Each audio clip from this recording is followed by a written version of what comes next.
All right, here we go. Welcome on in on a great morning, and for me, it's a great morning because I get to interview one of my guys I looked up to in this league. Had a 16-year career, and I was like, Lord, how do I get there? And now I'm heading to year 15. So, I think You're here, baby. Yeah, we're fighting. Either way, we talk about Mr. Andrew Whitworth, a Louisiana native himself. Well, I guess not a native because he moved out to California. Yeah, I'm whatever. Cali now. I don't know if they claim me anymore.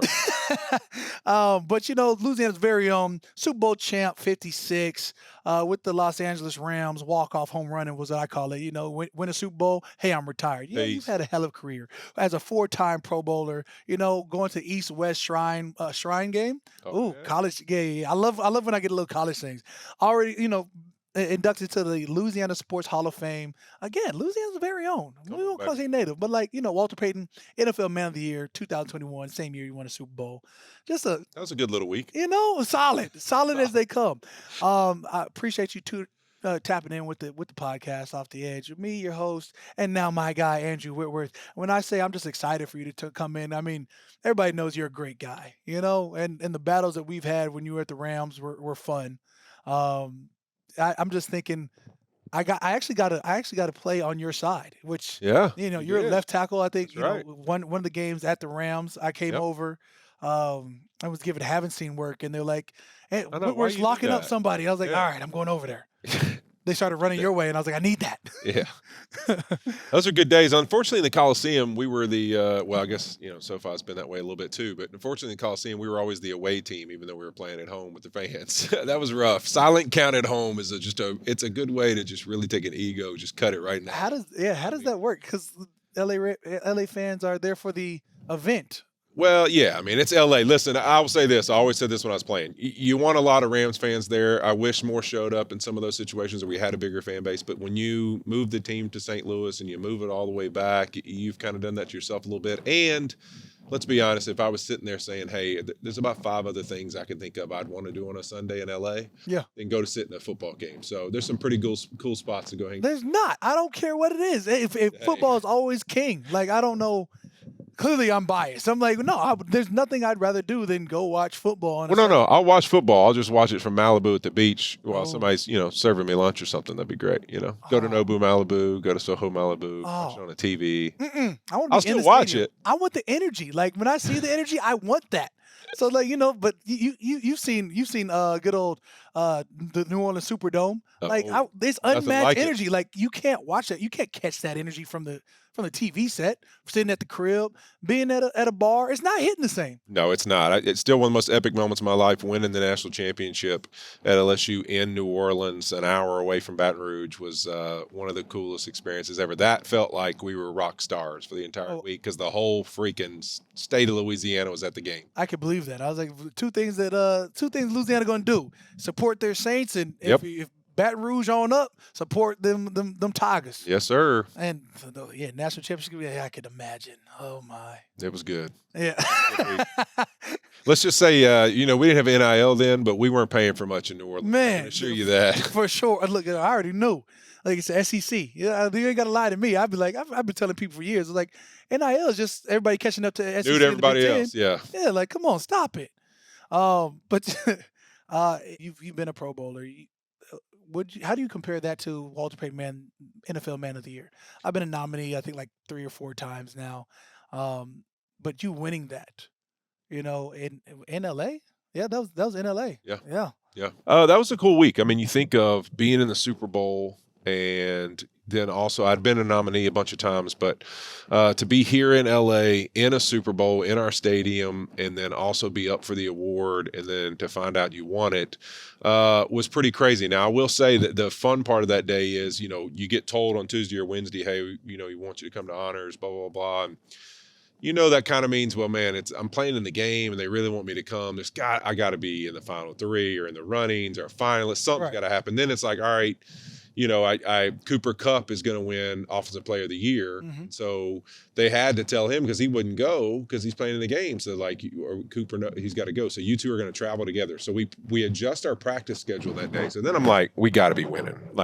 They're adjusting the practice schedule. We must be about to win, these awards. So we adjust our practice schedule. We get to the house to all ride together.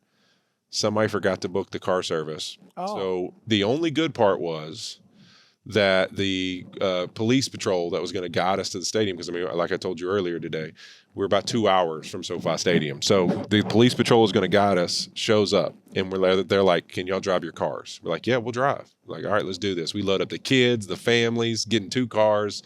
It was the coolest experience ever. These guys are moving cars all over the 101 and the 405, and we are hauling butt. 2 regular cars just going down. We pull up to the theater and just park right out front of it, and Cooper just jumps out. He literally was getting his award in like 3 minutes. They ran him to the stage. Like, we're in a sweat still, basically, in our suits. I luckily was last, so I got to go chill out in the green room for a minute. Right. But it was a funny experience. Just that whole night was pretty amazing. I hear you've been pushing for, an individual award for offensive linemen. Yep. Why? It's really one of those things that came up. Some guys were kind of talking about it. Dawkins over at Buffalo. Yeah, and so I think that, really, Dawkins brought it up. Some guys have brought it up over the years. But really, it's one of those things that at honors, if you think about potential to win an award, right? Mm-hmm. So let's just forget what you think of who should have an award or not have an award, the potential to win an award. So for an offensive lineman, offensive player of the year, defensive player of the year, any position can really win those that are stat driven. So you look at it, Cooper Kupp won it, his stats. You've seen Lamar Jackson, Josh Allen, some of these guys be in those conversations, Christian McCaffrey, Saquon Barkley, all stat driven award type stuff for offensive players, scoring touchdowns, yards, all that. Then defensively, you have, defensive linemen, obviously with sacks, corners with interceptions, tackles, all those type things. Offensive lineman, you have no stats. The only stat they keep of us is whether you held somebody or you jumped off sides. Absolutely. That's the only positive stat. There's no positive stats. There's only negative. Your best game is when nobody knows who you are. Nobody knew you played. Exactly. So somebody made the point that Trent Williams a couple of years ago was so dominant, had an insane year, like he should be offensive player of the year, but he doesn't have any stats. Mm-hmm. And it's like, all right, well, in that situation, shouldn't we come up with an award? Because right now, if you looked at the league and you said, all right, let's look across all the teams that are really successful, even just look at the NFC and AFC championships last year, and even the final 8, man, some of the best offensive lines in the entire NFL. So obviously, regardless of what we think of all the other talent, it's a huge factor to why teams have success. Mm-hmm. Can we have some kind of an award that really establishes, hey, these guys are worthy of being recognized for their individual contributions as well, because they are the only group that's really excluded from having that opportunity to win an award for their individual excellence in a season. And so that's really the basis of why we want to do it. Yeah, when you say, individual award for offensive linemen, I'm always on the counter of that. I'm like, but it's a group effort for them. Like you could beat out a tackle, but a guard would be right there. A pulling guard goes and makes a huge play. Trent Williams comes, pulls, makes a huge play, but it's because, the guard is probably sealed off the edge now. It's everybody sort of slid over and protected him. Like, there's not an individual, in my mind, an individual accolade like, oh, he's the reason why they won the football game. Yeah, well, it's not really winning a football game. It's excellence, right? So like defensive linemen, for example, we can combat here a little bit. Mm-hmm. There's a lot of defensive ends, Trey Hendrickson being one, who led the league in sacks, and his defense was god-awful. So should Trey Hendrickson get an individual award for that? No, he shouldn't, because he didn't actually help his team win. So the point is that when you play a position and you excel at it, you should be acknowledged for it. And so I think when you really talk about a lead offensive lineman, yeah, I think some people are worried that could turn into a left tackle award, because the reality is you do have some guys, a Laramie Tunzel, a Trent Williams. Right. I look at the right side, though, you have Lane Johnson. You have some guys who individually have a massive impact on how good they are at their job.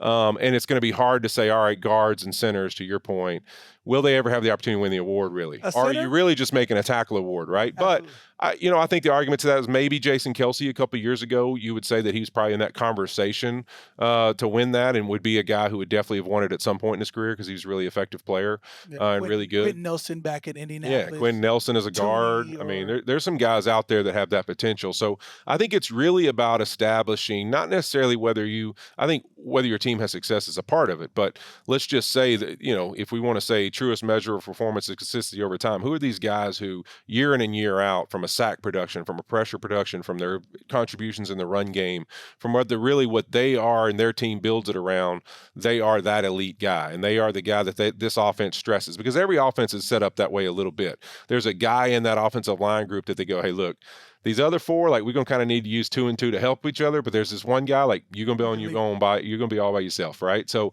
you're gonna have to be that guy. Like Sean McVay and I always talk about that. In 17 and 18, when I first got there, he was like, "Hey man, listen, you just on your own, bro. Like, you here for a reason. We paid you to be here. Like, you on your own. Like, the rest of the offense, like, we're going to do other things, but you're going to be on your own a lot, and that's just what we're going to do." So there's times when there is guys that are stressed that way that do need to be acknowledged, and I think that's really what it's for. It's just to acknowledge some of those individual efforts that offensive line have, and we will still have, if you remember a couple years ago, there used to be like a little bit of an offensive line of award acknowledgement, which they kind of stopped doing, and I think there will be some version of that back, and that will kind of lead into who the individual is. Do you take it to like the college level and give it like the random super old name to it? You got all the award. Yeah, no, I think that I think the idea is to keep it to something as the protector of the year or the shield, something that kind of just, is symbolic of the position. No names. I don't really care if anybody, listen, I don't even care if anybody knows that had anything to do with it. I just think it's something to be awesome to bring some attention to some of the guys who've played this game for a really long time, made awesome contributions, and should get a chance to be recognized for it. No doubt. That's what I'm all about. I want people to be recognized. Offensive lineman. That's right. How do we, at this point, I'm going off rail. How do we feel about a team drafting offensive lineman in the first round? Let's see here. It depends on the situation. Mm-hmm. I would say that, it's extremely tough probably in this day and age, to draft tackles and have them be, all right, first round tackle, you're going to be an excellent player as a young rookie. Right. Because I think that's now, with how much the passing game is, how much teams are in shotgun, all that, it is a whole new skill to learn, because it's just so different than the college game in the sense of how good defensive ends are. I mean, I know when I played at LSU, I didn't play anybody like I played in the NFL on Sundays. So even playing in the SEC, none of those guys were similar to the challenges that I faced as a rookie in the NFL. So I just think it's a big challenge when you're drafting a tackle and expecting them to come in and be a part of a winning team. Like, hey, we're going to play at a certain level and those kind of things. There's always the Tristan Wirfs, the Trent Williams. Yeah, there's some rare guys, but if you went off of year in and year out, the percentage of those guys, that's what I've been saying. Very few. It's very few. Guard center, I could see. If you think is a really talented kid who can get in there, I'm not saying he's going to play at veteran level yet, but there's some guard center guys that, talent-wise, maybe they could get in there and do that. But I'm okay with the team doing that in the first round if they really feel like this guy changes, and it's got to be different. And I say the same thing, Cam, and I'm sure you'd agree.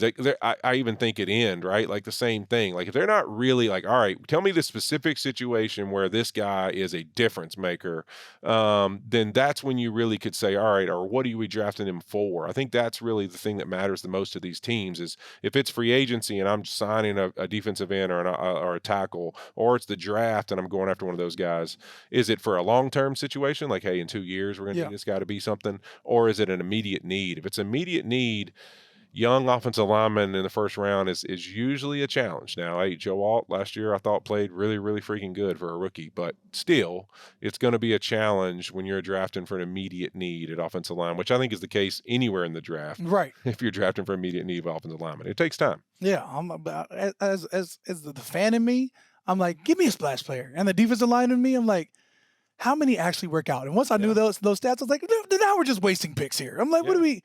That's the wild part I think people don't realize is they want one, and then it's like, all right, give me an explosive player. But I think the biggest thing you see in really D-line and O-line, I think is a huge thing, because obviously I think both of us would agree. We know that's where the games really started with those two groups, is when you miss on those. When you miss on O-line and D-line in the draft early, if you pick in the first 2-3 rounds and you go with that position and you miss, it hurts, because you can miss on a speed receiver, you can miss on a skilled back, and like they're still going to have some contribution. They're still going to have some opportunities to help you just with certain skills they have, right? Absolutely.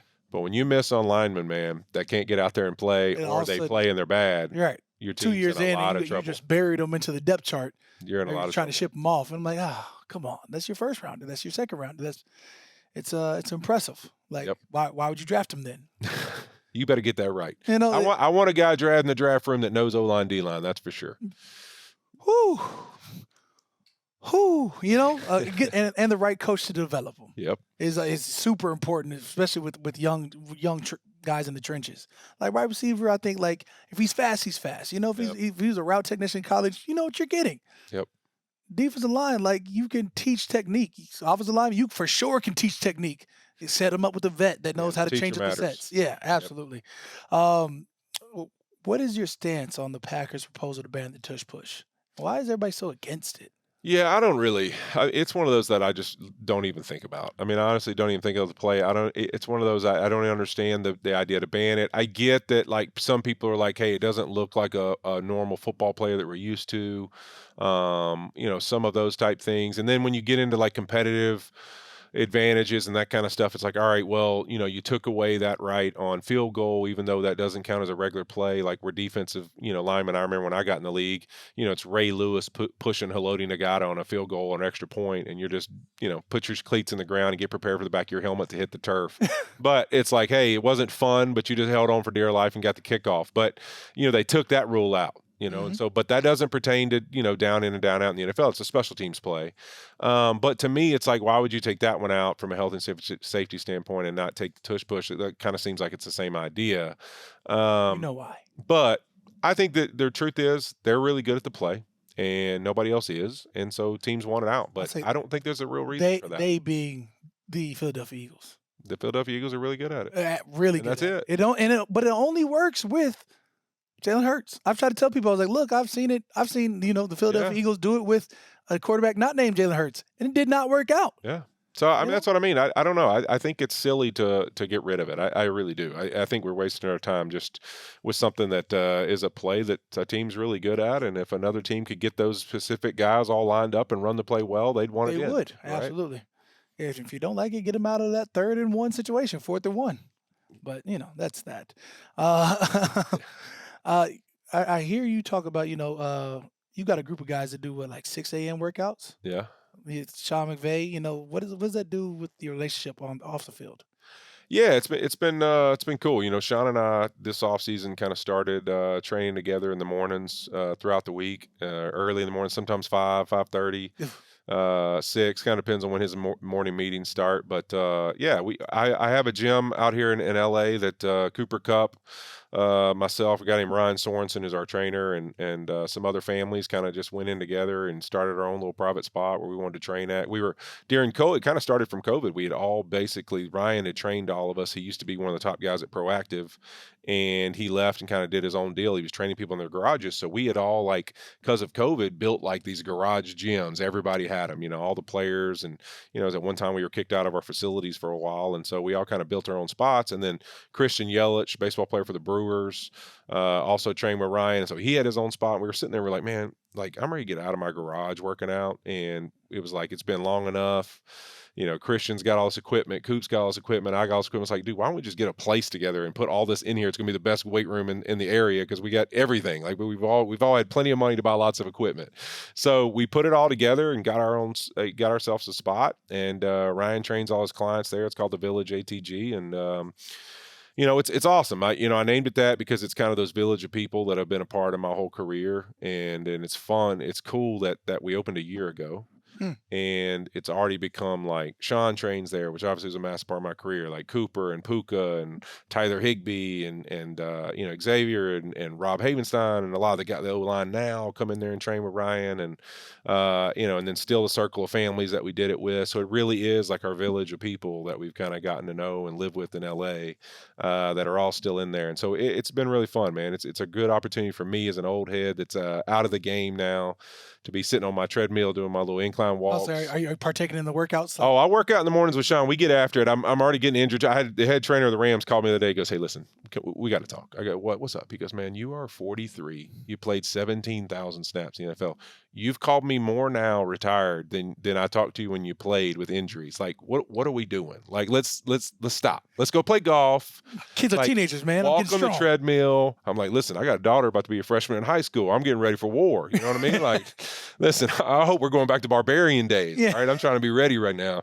But that's really it. It's become it's awesome, man. It's a time I could spend a lot of time up there, hang out with guys, still have kind of that locker room feel, and also working out, which is just a part of my passion in life, to be in good shape and get after I it. feel like the only reason I know this is because I saw like Sean McVay under Oh like yeah, what is it? yeah, It was yeah. like 360 or He's something. doing, Like that. we're doing squats. Yeah, he got he got a lot of fame for that. Our trainer actually took those videos, and we had no idea. He posted them on his social, and it was like Oh, no. So I literally text around. I go, wait, did you post those? He goes, yeah. And I'm like, oh, boy, I already knew Big spin. Sean doing back squats was going to go viral. And sure enough, it did. Yeah, for sure. Yeah, I mean, like he was working out like he was trying to be young. Oh, listen, I mean, I you've said, been around him. He believes in himself a lot. So he's already like, pretty sold that he could like go out there and run give you with a the couple. guys now. Say, man, Absolutely. when we get to OTA, he's like, the guys are going to be impressed, man. I'm put together right now. I'm like, oh, okay, all right, Unit. calm down, No, no. calm down. I mean, it's something to say though. Like I've had. He loves it, man. Yeah. It is good. You think of these coaches, man. We talk about it all the time, like the stress that's involved with those jobs, and you're always in the building. You're always watching tape. You're always like kind of sitting in there having these conversations where you're constantly pushing yourself mentally and physically to really like understand what's that next step, what's the next thing that we can do, what's the next advantage we can get, and it's high stress and a lot of expectation. Like we know it through social media, through everything we see, a lot of mental health stuff, and so I think for him, it's been this awesome, like, man, get out of my own building and just go get a workout in with somebody I love and like want to be around and kind of just have my fellowship time. And then I can kind of, drive to the facility and kind of reset myself before I go into work. Absolutely. And so I think it's really that opportunity for him to kind of just mental health type, man, just get myself in a good place before I walk in that door. Maybe conditioning, he does get in with the team.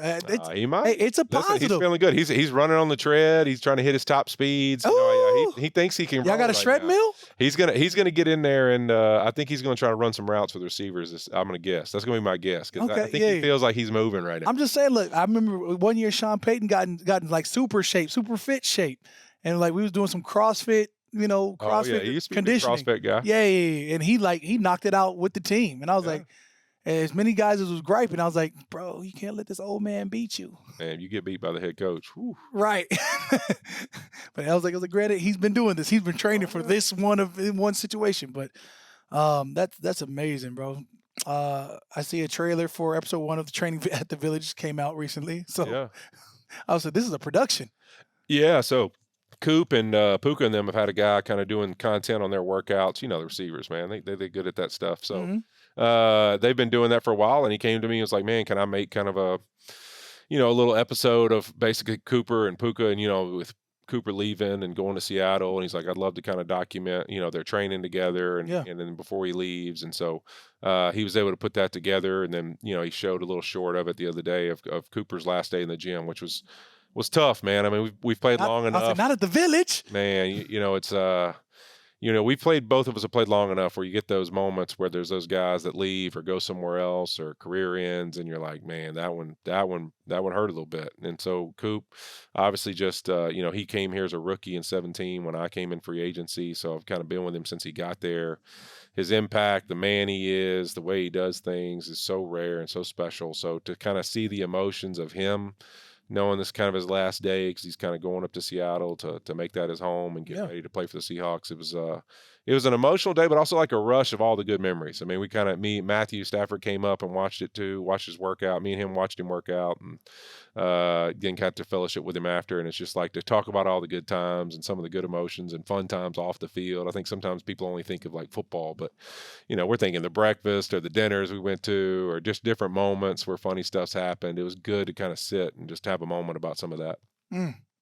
At the Village. I love that. You're welcome anytime, baby. Man, if only I worked out for real. I'm big on running. I just want to run. I just want to be skinny. I love that. I'm already big. Look, big comes easy. Yeah, we always gonna be big. That's what same trainer I was talking about, Reggie Scott. He told me, hey, listen, man. I walked in one day. He's like, I know you've been really getting after it, trying to stay lean and stuff. He goes, can I just tell you something? I said, what's that, Reggie? He goes, you're gonna die in a big ass box. And I was like, thandon't Rich. It's not the motivation I needed. But he's like, no matter what, bro, you always gonna be big. Just get used to it. Okay, but I don't want to be round. That ain't changing. I said, okay. I can be wide. Skinny big. All right. Skinny big. Yeah, I'm already gonna be wide. Like, let me not be round and wide. Exactly. Congratulations on the East West Shrine Bowl Hall of Fame. Yeah, that was a really cool experience, man. Got to go down there, go to Dallas. That's where they had it this year. When I was in it, it was in San Antonio. I don't remember being in Dallas. Yeah, a little different setting, but I was in Dallas. It was a really cool experience. Eddie George was there. Got to hang out with him for a while, and man, that was really cool. It was neat to be there, be in that setting, and that also brings back those rush of emotions, right? When I'm 20, 21, 22, and I'm thinking, man, how am I possibly going to play in the NFL? Like, what does that even mean? What? No, that was a confidence booster. No, listen, I was at that game like, man. You went to LSU. No, I was confident on the field, but when I'm sitting there thinking about the draft and the expectation, like that kind of stuff, you're like, man, you're always living in that world of like, what do I got to do to make sure I'm ready for whatever it is that's in front of you, So there's a lot of like nerves and pressure to like train and get after it and be like, all right, I'm going to be prepared for anything. And little do you know, you're going to get there and every single day is going to be learning up no matter what. But you just got to be a warrior and get after it. So you had some anxieties. Oh, buddy, I've always been that way. Really? Yeah. Oh, yeah. Okay. Always wired up. But that's what drives me. I mean, my daughter and I just had this conversation. She tried out for her high school dance team yesterday.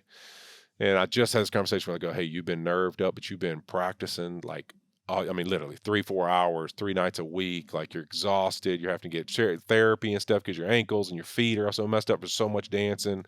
And I was like, and that's all driven from nerves. And I said, Daddy was that way. My nerves would make me, I would never quit. I would train till I couldn't take it anymore. And I would work out and I would prepare and watch tape and all this stuff. And I was like, but the day of it, that's when I like woo-saw and it's like, oh yeah, like this is what I'm for. Like I'd always remember when I was in Cincinnati, I would get our tunnel. I would get in that tunnel and we always like kind of would sit around, wait for a second. And I'd always have this yawn. I'd like yawn and I would smile and be like, oh man, this is literally like, oh man, I got so relaxed that I'm like, I've put all the work in and now it's just the haze in the barn. Now it's time. Now this is like what I love to do. So it's like that feeling. And so I could see in her, like she was excited. It's like, today's the day to go show what I've done, and it was cool to just kind of see her be in that moment. Yeah. No, I mean, it's crazy to think about. And I was like, you were anxious. Like you played 16 years in the league. Yeah, but you got to think, Kim, our position is nothing but anxious. It's like, only thing I can do is jump early, hold, or give up a sack. And so it's like, early, no matter you knew what, the count. it's like, man, no, all I can do is make a mistake. Right? Nobody even knows if I do my job. So the only thing you can do is make a mistake. So linemen are always anxious. I was going to say that I see a lot of linemen. That's why when y'all get off on the count fast, we fall apart because we're so anxious. We start stepping all over ourselves. Or what used to get me was like the Chandler Jones not get off. Like, oh yeah, like he delay his get off. And I was like, my whole life I've been born on like first reaction, time to count. He was a pattern guy, so I used to do that. I faced Chandler a lot, had a lot of success against him. And Jared Goff came out one day to walk through. We're about to play him, and this is young Jared, like year 2 or 3, and he's like, "What in the world are you doing?" And I'm out there mimicking Chandler's moves, and he's like, "Wait, what are you doing?" And I'm like, so Chandler Jones, you won't understand this, but he's a rhythm and pattern guy. So what I do when I play people is like, I was never in the NFL as some guy who's like an explosive, get off the ball guy. I learned to study people's habits and patterns. So I would block people in the pattern that they move in. So like I would move my feet in rhythm with how they move, like dancing. So I would take sets when I played Chandler really slow, and I would speed up as I knew his pattern of when exactly his long arm was going to hit me. And so I would literally like boom, boom, boom, boom. Like, because I knew that was the dance that he was going to take. So that's how I blocked him. So I had to, when I would play him those weeks, I had to ingrain that pattern. So I would be him rather than taking sets, because I would just keep ingraining in my mind the timing of when that long arm happens and when he pulls and gets himself around, and I would just train myself to be ready for the exact moment that happens. And so that's what really helped me have success, is because I was long arm too. So the second I knew his long arms were coming, I would shoot mine. So I would always wait until the very last second, and as soon as I knew that it was coming, I would reach out and grab him as well. Things that you never knew. Yep. Lord, he was definitely built on pace, and I was like, it irks me. Pace rusher, and then he he used to do that. Some Suggs jumped to count some, but he used to be a big pace guy too. He loved, because he loves those in and outs, so he would like to kind of let you set a little bit. Right. James Harrison, same way. He loved to get in and outs and that rip. He wanted to get into you like a boxer, like Mike Tyson. He wanted to get in tight. He was Mike Tyson's size. He was short and powerful. That was his art. hook your outside arm, man, and pull himself around. That's it. He gonna get. I used to love him watching young players, because you'd never felt anything like that in your life. The guy's so powerful, and he would just you'd stick your arm out, and he'd just grab it and hook himself onto it and pull himself around like he's slinging himself around on a tree. Right. And like literally, you're like, wait, well, oh, I just threw him into the quarterback. What happened? But you're like, I thought I punched him, but you didn't. He was just waiting for that so he could grab it and pull himself Reel him around. on in. Man, I watch him play young players. I'm like, oh, this dude's in trouble. He's going to set inside half on this guy, and it's over. So with James, you had to cover his whole body up because he didn't have an inside move. So you had to cover him all the way up and take him on to where he couldn't grab your arm and get himself around. And then he would have to move himself, and then you'd move with him. Come on, baby. You know that. Hey, you know I know all this stuff. That's why my plan was always to have multiple moves. That's it. I got to. I'm a thief. Ooh, what worked? I'm gonna take that. What didn't work? I still think I can make it work. I'm adding everything to the books. And I tell my young guys, I was like, learn from me, because if I like something from you, I'm gonna steal it. Yeah, exactly. 100%. Another congratulations for being inducted to the Louisiana Sports Hall of Fame. So we say, enshrinement that way this year. Yeah, this summer. June. This summer, yeah. Pretty cool. To grow up in the state of Louisiana, I played at West Monroe High School. We went 58-2 in my 4 years there, won 3 state championships, and just a winner in the Superdome. And so that place has always been so special to me, and a place that all of my athletic achievements have really been some moments in there at every level. And so it's you grow up in that state. That is the stadium of the state. It's Death Valley and the Superdome, since I was a little kid. So to have those things happen there, and then to go win a national championship at LSU there, is obviously something that made it even more special. So, to me, that building, that state, and really the accomplishments I got to have there will always be something that just sticks in my mind as one of the coolest experiences ever, to be in your home state and to win a bunch of championships there is really awesome. Man, absolutely. State championship, national championship, Super Bowl champion. Woo! A lot of winning. A whole lot of winning. Winners win, baby. Is there anything specifically that you can remember from, pinpoint in high school that sort of became the foundation of what sort of shaped you as offensive lineman that you are? Have you always been 6'9"? Well, no, probably I was a basketball player. So I grew up thinking I was going to be a basketball player and baseball. That was my two favorite sports. I didn't play much football until high school. And I had a high school head coach, Don Showles, who basically was about 5'8" and lived hanging from my face mask. And so he literally, I would have thought he hated me.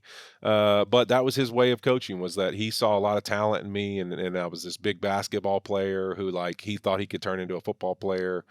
And he would destroy me every day. We'd have games where we'd get into it, and he'd kick me off the offense. And so the defense coordinator would be like, oh, shoot, if he's not using you, then you're going to play DN this game. So then I would play DN in the second half. Or what do you mean he'd kick you off? He would literally be like, I'm done dealing with, we'd get in a huge fight, and he'd be like, you're not playing the rest of the game. And so Jerry Arledge, our defense coordinator, would be like, yeah, you are. You're playing defensive end the rest of the game. So, what else? What do you PD off of Remember the Titans? Oh, bro, he would kick me out all the time. And so you're not a running back. All right, I'm going to go play. We would get into it. So literally all the time we'd get into it. And so I was never good at it, and I'm still not.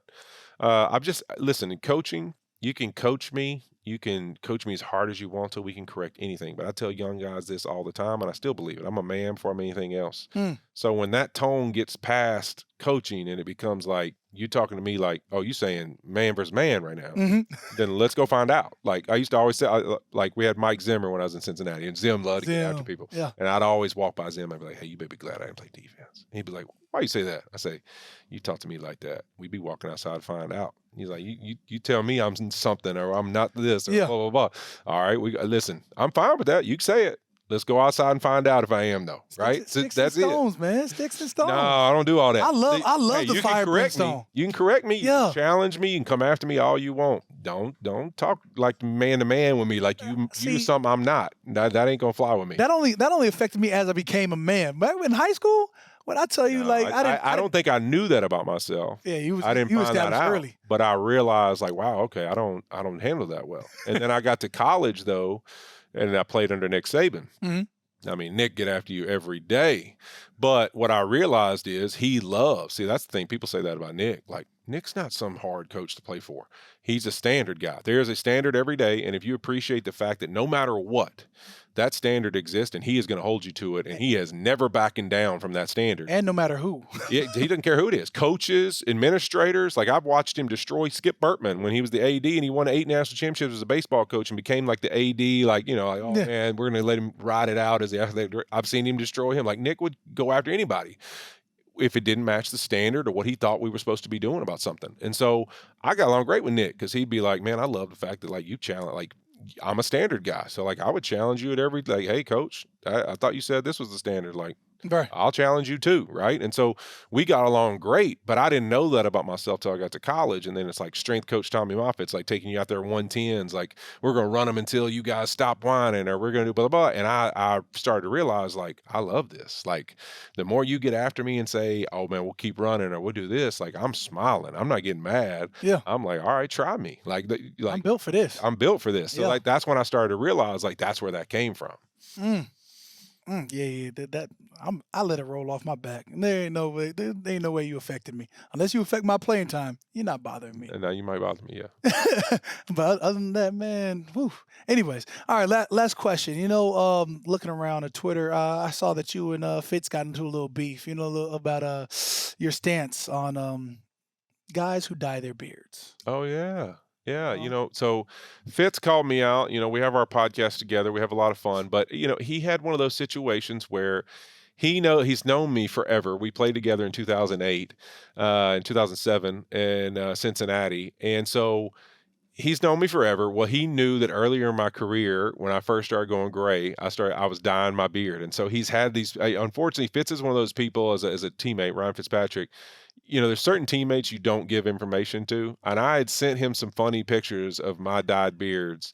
And he decided that morning, he woke up and chose violence and decided to post a picture of me. I was actually going to the Kentucky Derby, I think. And I had sent him at some point in our relationship of being friends. Like I And said, I almost ended our relationship of being friends, but that's what he said. He said it almost cost us our relationship. gosh, he roasted me. So that led to some fun conversations. But, Fitz is always good for that. So your stance on dyeing beard now? I've changed Embrace now. it. I don't do it Embrace anymore. it. So I just embrace the white. And this is wisdom right here. Wisdom. Yeah. You can come to me for all the questions. I got all the wisdom right. I'll say I'm looking at this picture. I was like, how long have you been bald? Life lived, a whole life. So listen, my high school, we were obviously, like I said, we were successful. Our tradition was if you made the playoffs, you had to buzz your head. Like we'd make everybody buzz their head. The young guys had to buzz their head. So they buzzed my head as a freshman. And I was like, you know what? I like myself without hair more than I like it with it. So I didn't like shave it, but I kept it kind of like low. Yeah. And then when I got to college, I had like a fade and like I was like lined up and I thought I was cool. And then I would like shave it a little bit sometimes. And then all of a sudden, my like rookie year in the league, I'm like, I'm gonna grow my hair back out. And I was like, my hair ain't growing back. What's going on? Got too used to it. No, it literally wouldn't come back. And I was like, oh no. So there's actually some pictures. I'm not giving you ammo right now. Hey. There's actually some Leave it pictures alone. of you young player, me on the sideline, like where I was trying to grow it back. And it's like, oh no, like this dude has hair here and there's none up top. And I was like 24 years old. So it was crazy. You'd already looking. bought into the Oh, ball. buddy. So then I just said, you know what? We got to hit that razor. So Gillette and me have been friends for a long time. I Gillette my head about 2 or 3 times a week since then. Been a long ride. I don't know if I have the head for that. I've thought about shaving it. Yeah, you gotta have a good. I got a good. Like shape. I was like I don't have any like hooks or like dents or like nothing like it's a nice. What I'm in my mind, it's a nicely shaped head, but it takes You a won't strong know till you man. try it. What if it doesn't come back?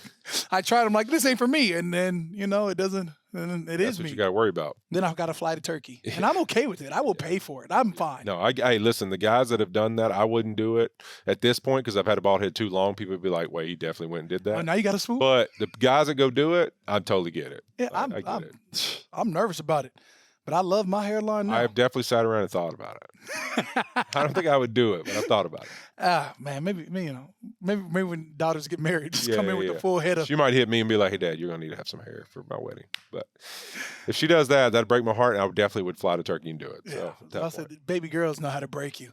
oh, I thought I was stepping outside one time. I was like, I'm low-key clean.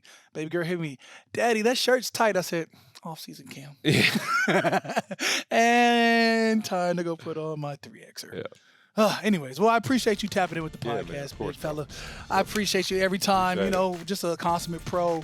Everything you've done, you're a role model for pretty much all football players, regardless of position, which is impressive in itself. Appreciate it, man. Thank you, brother. To all your success you've had off the field. Again, impressive. Just an impressive human being. I appreciate it. You are as well, my man. The more I learn about you, the more I'm impressed, which I'm probably easily impressed, but I still think you're a standout guy. I appreciate it, bro. Yes, sir. Everybody who's been tuning into the podcast, I appreciate you. Follow us wherever you get your podcast, Apple Podcasts, iHeart Radio app, or wherever else. Just know Off the Edge will be here, and I'll be holding it down for the foreseeable future, on and off the field. Take it easy. God bless. Peace.